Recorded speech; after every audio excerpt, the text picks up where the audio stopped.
Today we're here to talk about some very valid problems with the furry fandom people have, including zoos and problems with us in Bible verses. So let's discuss.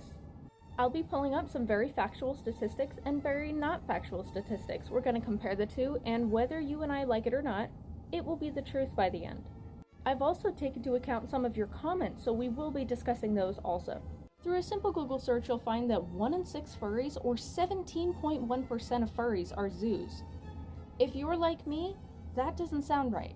You can see that the average is 17.1%. However, that's based off of some pretty different answers from very different people. Several people still use this statistic in arguments today, but it was actually recorded in 2008.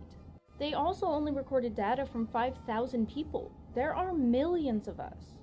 Simple math shows that 5,000 out of a million is 0.005. So even if all 5,000 of those people admitted that they were zoos, that's a pretty small number. UC Davis even got the basic numbers wrong, showing that the average age of the fandom in his eyes were 24.6 years. Well, it's actually 23.28 years. Keep in mind, this was in 2008. These numbers are very inaccurate now.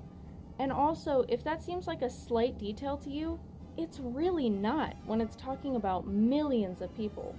I did so much research, and everything I looked up said the exact same thing I just did.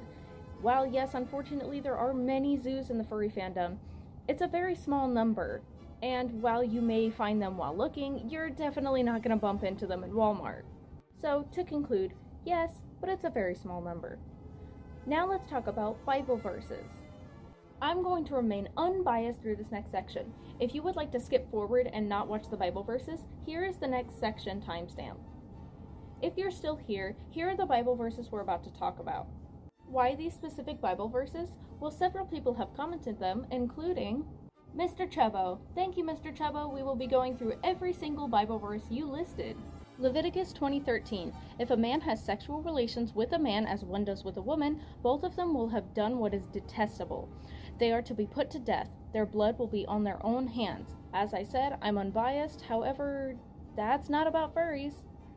Same with Leviticus 18:22, which says, do not have relations with a man as one does with a woman. That is detestable. Not about furries. Obadiah 1:3. The pride of your heart has deceived you, you who live in the clefts of the rocks and make your home on the heights, you who say to yourself, who can bring me down to the ground? Is not about furries either. James 4:6. But he gives us more grace. That is why scripture says God opposes the proud, but shows favor to the humble. That's also not about furries. Judges 19:16 through 24 is pretty darn long, so I'll be listing it right here. Pause if you'd like to read, and we'll talk about it in just a second. Okay, so I don't see how that's about furries at all. If I'm missing something, please comment, but otherwise, let's move on. None of Proverbs is against furries either.